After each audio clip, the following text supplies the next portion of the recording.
আলহামদুলিল্লাহ, সমস্ত প্রশংসা সেই মহান আল্লাহ তাআলার দরবারে, যে মহান আল্লাহ তাআলা পবিত্র জুমার দিনে জুমার নামাজের উদ্দেশ্যে তারই ঘর মসজিদে আসার এবং বসার মতন তৌফিক দান করেছেন। এই জন্য জবান ছেড়ে দিয়ে সেই মহান আল্লাহ তাআলার শুকরিয়া আদায় করব, সকলেই পড়ব আলহামদুলিল্লাহ। এবং লক্ষ কোটি দুরূদ ও সালাম সাইয়্যিদুল মুরসালিন খাতামান নবিয়্যিন বিশ্ব নবী মুহাম্মদুর রাসূলুল্লাহ সাল্লাল্লাহু আলাইহি ওয়াসাল্লাম। সম্মানিত হাজিরিন, গত জুম্মায় আমরা আলোচনা শুনেছিলাম সূরাতুল বাকারার 1 থেকে 5 নম্বর আয়াত। আজকে আলোচনা হবে 6 নম্বর আয়াত থেকে। আজকের আলোচনা 6 নম্বর আয়াত থেকে যে কয়টি আয়াত হয়, আমরা সংক্ষিপ্ত আকারে সরল অনুবাদ অনুযায়ী আমরা আলোচনা শুনব এবং বোঝার চেষ্টা করব এবং আমল করার চেষ্টা করব। আল্লাহ তাআলা আমাদেরকে কবুল করে নিক, সকলেই পড়ি আল্লাহুম্মা আমিন। সকলে জবান ছেড়ে পড়ি আউযু বিল্লাহি মিনাশ শাইতানির রাজীম। বিসমিল্লাহির রহমানির রহিম।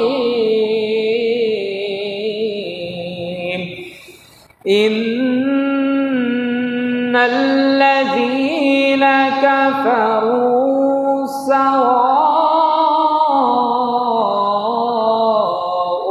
আলাইহিম আআনযারতাহুম আম লাম তুনযিরহুম লা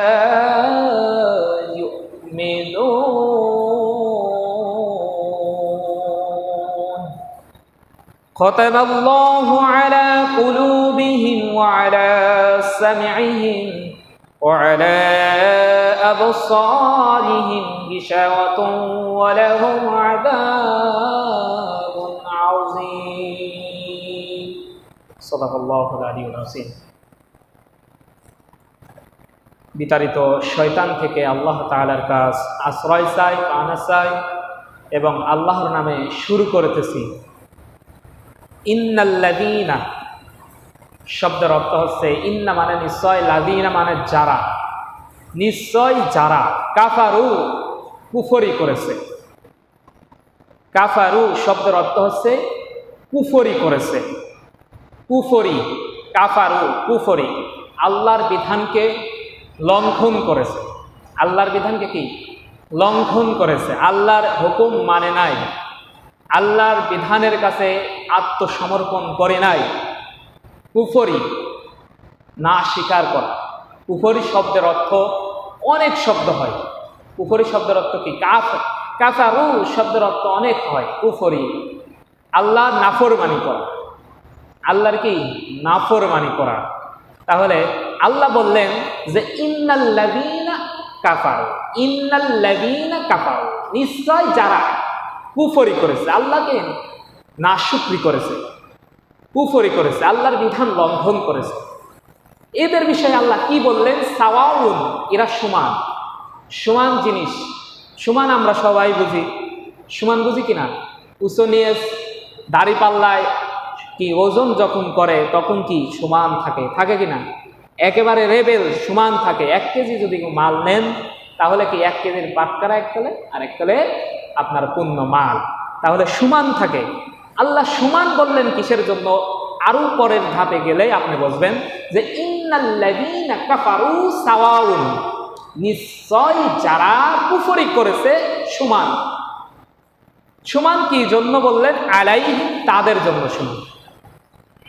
যারা কুফরি করেছে তাদের কাছে কি সমান বলতেছে? আআনযারতাহুম, আআনযারতাহুম, তুমি কি তাদের ভীতি প্রদর্শন ভীতি প্রদর্শন করো? ভালো করে বুঝবেন, ভীতি প্রদর্শন করো। ভীতি প্রদর্শন কি? আল্লাহর ভয়, আল্লাহর ভয় অন্তরে আনা, ভীতি প্রদর্শন করো। আমি যেমন বলতেছি আপনাদেরকে আখিরাতের কথা, জান্নাতের কথা, জাহান্নামের কথা। আপনি ভালো কাজ করলে আপনি জান্নাতে যাবেন, আপনি খারাপ কাজ করলে আপনি জাহান্নামে যাবেন। ভীতি প্রদর্শন, ভীতি প্রদর্শন কাকে বলে? ভয় দেখানো, যাকে বলা হয় ভয় দেখানো। এই পথে যাস না বন্ধু, বিপদ আছে। কি ভীতি প্রদর্শন করতেছে, যাস না, কিন্তু ভয়ঙ্কর বিপদ আছে। ভীতি প্রদর্শন, ভীতি প্রদর্শন বলার কারণটা কি? ইন্নাল্লাযীনা কাফারু সাওয়াউন আলাইহিম আনজারতাহুম, নিশ্চয় যারা কুফরি করেছে তাদের কাছে সমান। আনজারতাহুম, ভীতি প্রদর্শন করার পরেও। আম লাম তুনজিরহুম, আম শব্দের অর্থ হচ্ছে অথবা, এবং লাম তুনজিরহুম, তুমি কি তাদের ভীতি প্রদর্শন না করো। তুমি ভীতি প্রদর্শন করো আর না করো, ভালো করে বুঝবেন। তুমি ভীতি প্রদর্শন করো, আল্লাহর ভয় দেখাও আর না দেখাও, লা ইউমিনুন, লা ইউমিনুন বলে বললেন যে তারা ঈমান আনবে না। এই হচ্ছে মূল কাহিনী। এই আয়াত থেকে আমরা কি বুঝলাম? যে ইন্নাল্লাযীনা শব্দ, ইন্না মানে নিশ্চয়, লাযীনা মানে যারা, কাফারু মানে কুফরি করেছে, সাওয়াউন মানে সমান, আলাইহিম তাদের জন্য, আনজারতাহুম ভীতি প্রদর্শন করো, আম লাম তুনজিরহুম আর নাই করো, অথবা নাই করো, লা ইউমিন তারা ঈমান আনবে না। বুঝেছেন? নামাজ পড়ার কথা তো বলেন অনেকেরই, এই আয়াত থেকে শিক্ষা নেন। নামাজ পড়ার কথা কিন্তু অনেকেরই বলতেছেন, ভীতি প্রদর্শন করতেছেন, আসতেছেন। বিষয়টা বোঝেন, বুঝার আছে। আপনি নামাজ পড়ার কথা বলতেছেন, কোরআনের কথা বলতেছেন, হাদিসের কথা বলতেছেন, তারপরও সে কিন্তু বলতেছে আচ্ছা যাবো না, যাবো পড়বো না, এই বলে খেয়ে দিচ্ছে, কিন্তু আর কি সে আসতেছে না। এই জন্য বলতেছে, আল্লাহ তাআলা বলতেছে তুমি তাদের কাছে ভীতি প্রদর্শন করো আর নাই করো, তারা সমান, লা ইউমিনুন তারা ঈমান আনবে না। এই হলো 6 নম্বর আয়াত। এবার আসুন 7 নম্বর আয়াতে কি বলতেছে। সংক্ষেপে কিন্তু বোঝার চেষ্টা করবেন যে আমি কি বলতে চাইছি, আল্লাহ কি বলেছে, সেইগুলো ভালো করে মনোযোগ সহকারে শুনবেন। ভাঙা ভাঙা কণ্ঠে বলতেছি। খতামাল্লাহু, খতামাল্লাহ, খতাম শব্দের অর্থ হচ্ছে শেষ, শেষ। খতামাল্লাহ, আল্লাহ তাআলা মোহর মেরে দিয়েছেন, শেষ করে দিয়েছেন। তাদেরকে আল্লাহ তাআলা মোহর মেরে দিয়েছেন, শেষ করে দিয়েছেন। এখন তুমি তাদের কাছে ভীতি প্রদর্শন করো আর নাই করো, তারা ঈমান আনবে না। তাদের কি? অন্তরটা মরা, অন্তরটা কি মরা, শেষ, তাদের অন্তরটা শেষ হয়ে গেছে। এই জন্য পরে আয়াতে বলতেছে খতামাল্লাহ, আল্লাহ তাআলা মোহর মেরে দিয়েছেন, শেষ করে দিয়েছেন, একেবারে তাদের শেষ করে দিয়েছেন। আলা কুলুবিহিম, কিসের উপর মোহর মেরেছেন? আলা মানে উপরে, আলা শব্দের অর্থ হচ্ছে উপরে, কুলুবিহিম অন্তরসমূহ। কুলুবিহিম শব্দের অর্থ কি? অন্তরসমূহ, মন, আমরা যাকে বলি নফস। কুলুবিহিম অন্তরসমূহ। তাহলে আল্লাহ বললেন তাদেরকে আল্লাহ মোহর মেরে দিয়েছেন, আলা কুলুবিহিম তাদের অন্তরসমূহের উপরে। কিসের উপরে? অন্তরসমূহের উপরে। ওয়া আলা সামিইহিম, আর উপরে, সামিহিম কর্ণসমূহের উপরে আল্লাহ তাআলা মোহর মেরে দিয়েছেন। কিসের উপরে? কর্ণসমূহের উপরে মোহর মেরে দিয়েছেন। তাদের কাছে যতই ভালো কথা বলেন না কেন, তারা এক কান্দে শুনবে আর এক কান্দে বাইর করে দেবে, কারণ তাদের কানে আল্লাহ তাআলা কর্ণমোহর মেরে দিয়েছেন। তাদের কর্ণ সময়ের উপরে মোহর মেরে দিয়েছেন। প্রথমে বললেন আলা কুলুবিহিম, তাদের অন্তর সময়ের উপর মোহর মেরে দিয়েছেন। ওয়া আলা সামিহিম, তাদের কর্ণ সময়ের উপর মোহর মেরে দিয়েছেন। তাদের কাছে যতই ভালো কথা বলেন তারা কিন্তু শুনবে না। শুধু এই বলে কি শেষ করলেন? না, না। ওয়া আলা আবসারিহিম, এবং তাদের চক্ষুর উপরে আবরণ সৃষ্টি করে দিয়েছে, পর্দা ফেলে দিয়েছে। ভালো করে মনোযোগ সহকারে শোনেন। প্রথমে বললেন কুলুবিহিম অন্তরসমূহ, তারপরে বললেন সামিইহিম কান কর্ণসমূহ, তারপরে বললেন আবসারিহিম চক্ষুর উপরে পর্দা ফেলাই দিয়েছে। এই পর্দা সেই পর্দা না যে চোখ দুই রকম, চক্ষু দিয়ে মানুষ দুই রকম দেখে, একটা হচ্ছে ভালো আর একটা হচ্ছে খারাপ। সে ভালোটা দেখবে না কখনো, সে অন্তর দিয়ে ভালোটা কখনো শুনবে না, কান দিয়ে কখনো ভালোটা শুনবে না, তার কাছে ভালোও লাগবে না। কিসের জন্য? খতামাল্লাহ, আল্লাহ তাআলা মোহর মেরে দিয়েছেন। আল্লাহ তাআলা কি করেছেন? মোহর মেরে দিয়েছেন। এখন ইমানের কথা যতই ভয় দেখান, যতই ভীতি প্রদর্শন করুন, তারা ঈমান আনবে না। অন্তর সমূহ শেষ, আপনারা বলেন যে মুরব্বী হয়ে গেছো, একটু আসো নামাজ পড়ো, জীবনের শেষের দিকে তোমার বয়স হয়ে গেছে, এসো নামাজ পড়ো, তাও কিন্তু নামাজ পড়তে আসবে না। কারণ তাদের অন্তর খতম করে দেয়া হয়েছে, কান খতম করে দেয়া হয়েছে, চক্ষু খতম করে দেয়া হয়েছে, একেবারে শেষ করে দেয়া হয়েছে, মোহর মেরে দেয়া হয়েছে। তারা চোখই দেখবে কিন্তু চোখই দেখার কাজ করবে না, তারা কানে শুনবে কিন্তু কানে শোনার কাজ করবে না, তারা অন্তর দিয়ে শুনবে কিন্তু অন্তর দিয়ে কাজ করবে না। এই যে এই সমস্ত এই শ্রেণীর মানুষ যারা হবে, যারা এই শ্রেণীর মানুষ হবে, তাদের জন্য আল্লাহ তাআলা বললেন ওয়ালাহুম, আর তাদের জন্য রয়েছে, ভালো করে মনোযোগ সহকারে শোনেন, ওয়ালাহুম, আর তাদের জন্য রয়েছে আযাবুন, মহাশাস্তি, আযাবুন আযীম। আযাবুন বলেই কিন্তু শেষ করে দেই নাই, আল্লাহ তাআলা কিন্তু আযাবুন বলেই শেষ করে দিতে পারতো যে এদের জন্য শাস্তি রয়েছে। আল্লাহ তাআলা বললেন আযাবুন আযীম। আযীম শব্দের অর্থ হচ্ছে মহা, শ্রেষ্ঠ। তাহলে বিষয়টা বুঝেছেন তো, আযাবুন আযীম কে কিন্তু শেষ দিন নাই, ওয়ালাহুম আযাবুন, ওয়ালাহুম আযাবুন বলেই শেষ করে নাই আল্লাহ তাআলা। আল্লাহ তাআলা শেষ করেছেন ওয়ালাহুম আযাবুন আযীম, এবং তাদের জন্য রয়েছে শাস্তির ব্যবস্থা। শুধু সিম্পল শাস্তির ব্যবস্থা না, মহা শাস্তির ব্যবস্থা, শ্রেষ্ঠ শাস্তির ব্যবস্থা। তাহলে বলছেন এই দুইটা আয়াত সংক্ষেপে কিন্তু আমি বোঝানোর চেষ্টা করতে, বুঝতে হবে আমরা আজ গোমরা কেন, আমরা আজ গোমরার ভিতরে কেন, আমাদের দ্বারা নামাজ কালাম হয় না কেন, আমাদের দ্বারাই কেন শিরকি কাজ হয়, আমাদের দ্বারাই কেন কুফরির কাজ হয়, কেন বেদাতি কাজ হয় জানেন? মূল কারণটাই হচ্ছে আমরা কোরআন বুঝি না, বোঝার চেষ্টাও করি না, কোরআন ধরি না, কোরআন আমল করি না, হাদিস করি না, নবীজির জীবনী জানি না বলেই আমাদের জীবনটা ধ্বংস। আমরা আজ ভুলের মধ্যে কিসের জন্য করে রয়েছে? এই কোরআনটা না বোঝার কারণে। কোরআনটা যদি বুঝতাম, যদি আমল করতাম, তাহলে অনেক কিছু করতে পারতাম। তাহলে যে আমরা দুইটা আয়াত আমরা শুনলাম অলরেডি, দুইটা আয়াত কিন্তু আমাদের শোনা হয়ে গেছে। তাহলে বললেন যে নিশ্চয় যারা কুফরি করেছে তাদের জন্য সমান, যতই ভীতি প্রদর্শন করেন আর নাই করেন, তারা ঈমান আনবে না। কারণ তাদের উপরে অন্তর সময়ের উপরে মোহর মেরে দেওয়া হয়েছে, করণের উপর মোহর মেরে দেওয়া হয়েছে, তারপরে চক্ষুর উপর মোহর মেরে দেওয়া হয়েছে। আর এই সমস্ত মোহর মেরে দেওয়া লোকদের জন্য ওয়ালাহুম আযাবুন আযীম, শাস্তির ব্যবস্থা করে রেখেছে আল্লাহ তাআলা। এবার আসুন 8 নম্বর আয়াতে আল্লাহ তাআলা কি বললেন, আমরা ভাঙা শব্দে কিছু কথা শুনবো।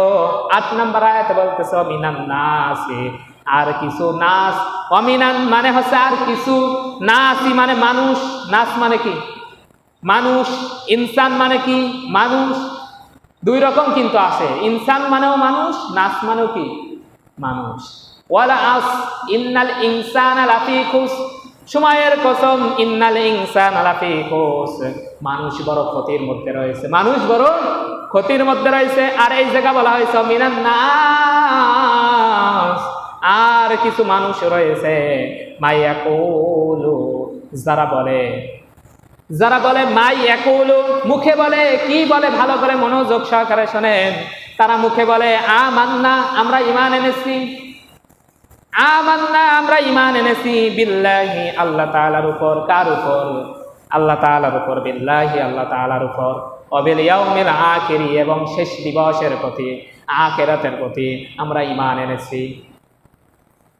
তাহলে এবার একটু ভালো করে মনোযোগ সহকারে শোনেন যে তারা বলতেছে আমরা ঈমান এনেছি বিল্লাহি আল্লাহর উপর, ওয়া বিল ইয়াউমিল আখির, এবং আখিরাতের উপর, ওয়া বিল ইয়াউমিল আখির, এবং আখিরাতের উপর। আল্লাহ বলতেছেন ওয়া মা হুম, অথচ নয় তারা বিমুমিনিন, মুমিন, অথচ কিন্তু তারা কিন্তু মুমিন না। বিষয়টা বোঝেন, তারা মুখে বলবে আমরা আল্লাহর উপর ঈমান এনেছি, ওয়া বিল ইয়াউমিল আখির, এবং আখিরাতের প্রতি ঈমান এনেছি, কিন্তু আল্লাহ বললেন ওয়া মা হুম বিমুমিনিন, তারা কিন্তু ঈমান আনে নাই, তারা কিন্তু ঈমান আনে নাই। আল্লাহ তাআলা সাবধান করে দিয়েছে তারা কিন্তু ঈমান আনে নাই। এখন আপনি একজনের কাছে শুট করেন, তুমি কি ঈমানদার, তুমি কি মুসলমান, সে কিন্তু প্রকাশ্যে বলবে আমি মুসলমান, কিন্তু মুসলমানের কাজ কিন্তু সে করে না। সে নিজেকে বলবে মুসলমান কিন্তু নাফরমানি করে আল্লাহ, সে নিজেকে বলবে মুসলমান কিন্তু মুসলমানই না। ভালো করে মনোযোগ সহকারে শুনবেন। মুসলমানের ঘরেই জন্ম নিলে কিন্তু মুসলমান হওয়া যায় না। একটু মনোযোগ সহকারে শোনেন। একজন হিন্দুর ঘরে জন্ম নিলে কিন্তু হিন্দু হওয়া যায়।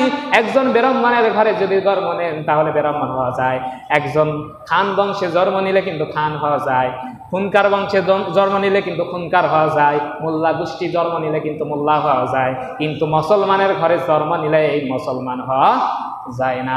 যত সময় সে আল্লাহর উপর ঈমান না আনে, আখিরাতের প্রতি ঈমান না আনে, আল্লাহর প্রতি আখিরাতের প্রতি এবং যত ফেরেশতা আছে মালাইকা ফেরেশতার উপর ঈমান না আনলে, যতগুলো ঈমানের শাখা আছে সেই শাখার উপর যদি ঈমান না আনে তাহলে সে কখনো মুমিন হতে পারবে না। আপনি যতই মুসলমানের ঘরে জন্মগ্রহণ করেন, আপনি মুসলমানের ঘরে জন্মগ্রহণ করেছেন এই কথা বললেই আপনাকে ছেড়ে দেওয়া হবে না। আপনাকে আমল করতেছেন কিনা, আল্লাহর উপর বিশ্বাস করেছেন কিনা, আখিরাতের উপর বিশ্বাস করেছেন কিনা, ভালো মন্দ তাকদীরের উপর বিশ্বাস করেছেন কিনা, সব কিছু স্বীকার করে নিতে হবে। যখনই আপনি কোরআন পড়বেন, আল্লাহর বিধান মানবেন, আল্লাহর বিধান অনুযায়ী চলবেন, তখনই আপনি একজন মুসলমান হতে পারবেন, তখনই আপনি একজন ইমানদার হতে পারবেন। বোঝা গেছে? তাহলে মুখে যদি বলে আমি মুসলমান, আমি ঈমান এনেছি আল্লাহর উপর, তাহলে কি হবে? হবে না। বাস্তবে প্রমাণ করে দেখাতে হবে। আমি বাস্তবে প্রমাণ করে দেখাচ্ছি যে আমি নামাজ পড়ি, বাস্তবে প্রমাণ করে দেখাতে হবে যে আমি নামাজ পড়ি, বাস্তবে প্রমাণ করে দেখাতে হবে যে যাকাতের সময় আমি যাকাত দিই, বাস্তবে প্রমাণ করে দেখাতে হবে যে আমি রোজার সময় রোজা রাখি। এইগুলোই হচ্ছে ঈমান। ঈমান শব্দের অর্থ হচ্ছে বিশ্বাস। ঈমান শব্দের অর্থ কি? ভালো করে বলে। ঈমান শব্দের অর্থ হচ্ছে বিশ্বাস। আবার মুফাসসিরে কোরআন, মুফাসসিরে যারা বলেছে যে মুহাদ্দিসরা বলেছে যে মুফাসসিররা বলেছে যে ঈমান শব্দের অর্থ হচ্ছে আমল করা। ঈমান শব্দের অর্থ কি? আমল করা। ঈমান শব্দের অর্থ হচ্ছে বিশ্বাস করা। ঈমান শব্দের অর্থ হচ্ছে আত্মসমর্পণ করা। ঈমান শব্দের অর্থ হচ্ছে মেনে নেওয়া। এইগুলো হচ্ছে ঈমান শব্দের অর্থ। আপনি বলতেছেন আমি ঈমানদার, আল্লাহ বললেন তারা বলবে ঈমানদার, মুখে বলবে আল্লাহর উপর ঈমান এনেছি, আখিরাতের প্রতি ঈমান এনেছি, ওমা হুম বিমুমিনিন। আল্লাহ বললেন অথচ তারা কিন্তু মুমিন না। তারা মুখে বলতেছে কিন্তু বাস্তবে তারা মুমিন না। এই সমাজেও দেখা যায় যে মুখে বলে ঈমানদার, মুসলমান দাবি করে, সব কিছুই করে, কিন্তু মূলত কিন্তু সে কি? মুসলমান না, ইমানদার হতে পারে না। আমার কথা না, আল্লাহর কথা। আল্লাহ নিজে বললেন ওমা হুম বিমুমিনিন, 8 নম্বর আয়াত, সূরাতুল বাকারার 8 নম্বর আয়াত। একটু বাড়ি যা খুলে দেখবেন। তাহলে এবার আসুন 9 নম্বর আয়াতে কি বলতেছে? ইউখাদিউন আল্লাহ, তারা ধোঁকা দিতে চায় আল্লাহকে। ইউখাদিউ শব্দের অর্থ হচ্ছে তারা ধোঁকা দিতে চায়। কাকে ধোঁকা দিতে চায়? ইউখাদিউন আল্লাহ, আল্লাহকে। কাকে? আল্লাহকে ধোঁকা দিতে চায়। ইউখাদিউন আল্লাহ, আল্লাহকে তারা ধোঁকা দিতে চায়। শুধু আল্লাহকে ধোঁকা দিয়েই চলে না, ওয়াল্লাযীনা, এবং তাদেরকে যারা আমানু ঈমান এনেছে তাদেরকেও ধোঁকা দেয়। আল্লাহকে ধোঁকা দেয়। আল্লাহকে ধোঁকা দিয়েই কিন্তু বসে থাকে না, তারপরে যারা আল্লাহর উপর বিশ্বাস করেছে তাদেরকেও ধোঁকা দেয়। তারপরে বলতেছে ওমা ইয়াখদাউন, অথচ ধোঁকা তারা নিজেরাই দেয়, অথচ নিজেরাই নিজেদের ধোঁকা করে। ইল্লা ব্যতীত আনফুসাহুম, তাদের নিজেদের ধোঁকা দেয়। ওমা ইয়াশউরুন, অথচ তারা অনুধাবন করতে পারে না। এই আয়াতটা একটু মনোযোগ সহকারে শোনেন, বুঝবেন। এই আয়াতটা বললে আপনি বুঝবেন যে বলতেছে ইউখাদিউন আল্লাহ, তারা ধোঁকা দেয় না আল্লাহ, আল্লাহকে, এবং যারা ঈমান এনেছে তাদেরকে। কিভাবে ধোঁকা দেয়?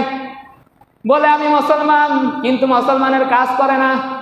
মুখে ফুটাই বল, কিন্তু বাস্তবে করে না। মুখে জোরে জোরে বড় বড় কথা বলে, কিন্তু দান করার সময় দেখা যায় একেবারে শেষ।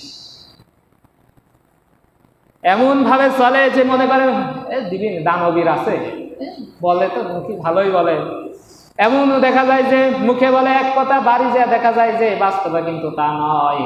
তারা আল্লাহকে ধোঁকা দেয় এবং ইমানদারদেরকে ধোঁকা দেয়। কিভাবে ধোঁকা দেয়? বলে আমি নামাজ পড়ি, সব করি, কিন্তু গোপনে গোপনে কান সারতেছে। এই জন্য বলতেছে তারা আল্লাহকে এবং মানুষকে ধোঁকা দেয়, কিন্তু এইটাও অনুধাবন করতে পারে না যে নিজেরাই ধোঁকার মধ্যে পড়তেছে। একটু বিশ্বাস করেন, একটু মনোযোগ সহকারে শোনেন। আপনি যখন মানুষকে ধোঁকা দেবেন যে নামাজ তুই পড়িস না, আপনি নিজেই ধোঁকার মধ্যে পড়ে যাচ্ছে। তাহলে দেখেন ইল্লা আনফুসাহুম ওমা ইয়াশউরুন, তারা যারা আল্লাহ এবং যারা ঈমান এনেছে তাদেরকে ধোঁকা দেয়। আর আল্লাহ বললেন না, তারা নিজেরা নিজেদের ধোঁকা দেয়। আপনি যদি আল্লাহর ইবাদত না করেন আল্লাহর কোনো ক্ষতি হবে নি? আপনি যদি আল্লাহর ইবাদত না করেন বান্দার কোনো ক্ষতি হবে নি? হ্যাঁ, কোনো ক্ষতি নাই। এই হচ্ছে প্রমাণ যে তারা আল্লাহর ইবাদত না করে নিজেরাই নিজেদের ক্ষতির মধ্যে ফেলাচ্ছে। এবার আসুন 10 নম্বর আয়াতে বলতেছে ফি কুলুবিহিম, তাদের অন্তরসমূহের মধ্যে, তাদের অন্তরসমূহের মধ্যে কি রয়েছে? তাদের অন্তরসমূহের মধ্যে রয়েছে মারাদুন, একটি ব্যাধি। মারাদুন একটি ব্যাধি, ফাজাদাহুমুল্লাহু মারাদা, তাদের ব্যাধিকে বৃদ্ধি করে দিয়েছেন আল্লাহ। তাদের মধ্যে ব্যাধি রয়েছে, এই ব্যাধিকে আল্লাহ তাআলা আরো বাড়াইয়ে দিয়েছেন ওয়ালাহুম, আর তাদের জন্য রয়েছে আযাবুন, শাস্তি, আলিম, যন্ত্রণাদায়ক। আযাবুন আলিম, এবং তাদের জন্য রয়েছে যন্ত্রণাদায়ক শাস্তি। বিমা কানু ইয়াকযিবুন, তারা মিথ্যা কথা বলতো। তারা কি বলতো? মিথ্যা কথা বলতো। তাহলে দেখেন, মিথ্যা কথা না বললে কিন্তু মানুষকে ধোঁকা দেওয়া যায় না। আমি এই পারি, এটা পারি, কিন্তু দেখা যাচ্ছে বাস্তবে আমি কিছুই পারি না। তাহলে আমি আপনাকে মিথ্যা কথা বললাম। যারা এরকম মিথ্যা কথা বলবে আল্লাহ তাআলা বললেন এদের জন্য ওয়ালাহুম আযাবুন আলীম। বলেন আল্লাহু আকবার। আল্লাহ তাআলা বললেন এদের জন্য রয়েছে মহাশাস্তি, যন্ত্রণাদায়ক শাস্তির ব্যবস্থা রয়েছে। তাহলে দেখেন আমাদের সমাজের ভিতরে কিন্তু এমন লোক আছে, তারপরে আয়াতটা পড়লেই আপনি বুঝে ফেলবেন যে আমাদের সমাজের ভিতরে এমন লোক আছে কি নাই। ওয়াইদা, আর যখন কিলা বলা হয় লাহুম তাদেরকে, ওয়াইদা আর যখন কিলা লাহুম তাদেরকে বলা হয় লা তুফসিদু, তোমরা বিপর্যয় সৃষ্টি করো না, তোমরা বিপর্যয় সৃষ্টি করো না। বিপর্যয় কাকে বলে? একজনের সাথে আর একজনের গ্যামজাম লাগাইকে বলে বিপর্যয়। বিপর্যয় কাকে বলে? একটা গ্যামজাম লাগাই দিলে বিপর্যয়। বিপর্যয় কাকে বলে? ভাই ভাই মিল ভেঙে দিলে বিপর্যয়। তাহলে দেখেন ওয়াইদা কিলা লাহুম, আর যখন বলা হয় কিলা বলা হয় লাহুম তাদেরকে, আর যখন তাদেরকে বলা হয় লা তুফসিদু, তোমরা বিপর্যয় সৃষ্টি করো না, ফিল আরদি, জমিনের মধ্যে, ফির আরদি, জমিনের মধ্যে। ক্বালু, তারা বলে, তারা কি বলে? যখন আল্লাহ তাআলা তাদেরকে বলে তোমরা বিপর্যয় সৃষ্টি করো না, আর তারা বলে ক্বালু ইন্নামা, তারা বলে কেবল তো নাহনু, আমরা মুসলিহুন, আমরা তো সমাজকারক, আমরা তো বিপর্যয় সৃষ্টি করি না, আমরা আরো সমাধান করি। দেখবেন এই সমাজের মধ্যে এই আয়াতের একদম হুবহু মিল আছে। এই আয়াতটা একদম হুবহু মিল, আমি কিন্তু নিজের থেকে বলতেছি না। তারা আপনার কাছে আসবে, সমাধান করার নাম নিয়ে আসবে, মীমাংসা করার নাম নিয়ে আসবে, কিন্তু তারা মীমাংসা করবে না, তারা আরো বিপর্যয় সৃষ্টি করে। তারা আরো কি বিপর্যয় সৃষ্টি করে। ওয়াইদা কিলা লাহুম লা তুফসিদু ফিল আরদ ক্বালু ইন্নামা নাহনু মুসলিহুন। এই আয়াতটা বলে আমি শেষ করে দেব। এই আয়াতটা বোঝায় আলোচনা আমি এই জায়গায় শেষ করে দেব যে 11 নম্বর আয়াত সূরাতুল বাকারার কত নম্বর আয়াত? 11 নম্বর আয়াত। সমাজের ভিতরে গ্যামজাম ফাসাদ বাঁধাইছে, নেতা কিন্তু এই জায়গা বসে আছে, সে তার চেলাফেলা দিয়ে কিন্তু গ্যামজাম বাঁধাচ্ছে। মনোযোগ সহকারে শুনেন, নেতা এই জায়গা বসে আছে, মূল খুঁটো গেড়ে বসে আছে নেতা, আর চেলাফেলা, যার চেলাফেলা থাকে না নেতার কিন্তু চেলাফেলা থাকে, তার সাগরেদ থাকে, সেই সাগরেদ দিয়ে কাম বাঁধাচ্ছে। এইদিকে নেতা গ্যামজাম বাঁধাচ্ছে। নেতা গ্যামজাম বাঁধানোর পরে এখন একটা সমাজের ভিতরে বিপর্যয় সৃষ্টি হয়ে গেল। নেতার লোক গিয়ে সমাজের ভিতরে ফিতনা ফাসাদ বাঁধাইলো, বিপর্যয় সৃষ্টি হলো। এখন বিপর্যয় সৃষ্টি হওয়ার পরে এখন কার কাছে যাবেনি? নেতার কাছে না। ভালো করে বোঝেন, এখন কিন্তু নেতার কাছে যাবেনি। নেতার কাছে না গেলে সমাধান হচ্ছে না। নেতা মূলত গ্যামজামটাকে বাঁধাইলো, নেতা বাঁধাইলো, তার সাগরেদ যারা আছে তাদের দ্বারাই গ্যামজাম বাঁধাইলো, এবং ওই গ্যামজাম বাঁধার পরে নেতার কাছেই আসলো। আসার পরে নেতা মীমাংসা করতেছে। কি করতেছে? মীমাংসা করতেছে। তাহলে দেখেন এই আয়াতটা কিন্তু হুবহু মিলে যাচ্ছে। এই আয়াতটা হুবহু মিলে যাচ্ছে। ইদা কিলা লাহুম লা তুফসিদু, আর যখন বলা হয় তাদেরকে লা তুফসিদু, তোমরা বিপর্যয় সৃষ্টি করো না, তখন তারা বলে ফিল আরদি, আল্লাহ বলে যে জমিনের মধ্যে লা তুফসিদু ফিল আরদি, জমিনের মধ্যে তোমরা বিপর্যয় সৃষ্টি করো না। তখন তারা বলে ক্বালু ইন্নামা নাহনু মুসলিহুন, আমরা বিপর্যয় সৃষ্টি করি না, আমরা আরো মীমাংসা করি। আমরা কি করি? মীমাংসা করি। যাই হোক, এই 12 নম্বর আয়াতে গেলে আপনি পুরাটা বুঝে যাবেন। যাই হোক, আমরা 11 নম্বর আয়াত ধরে কি থিয়ে দিলাম যে পরে আল্লাহ কি বলবেন এই বিষয়, পরে আল্লাহ কি বলবেন এই বিষয়টা পরে বলবো আগামী সপ্তাহে। যাই হোক, তারা কিন্তু বিপর্যয় সৃষ্টি করে, এতটুকুই বললাম, তারা বিপর্যয় সৃষ্টি করে। আল্লাহ তাআলা আমাকে এবং আপনাদেরকে আমল করার তৌফিক দান করুক, আমিন।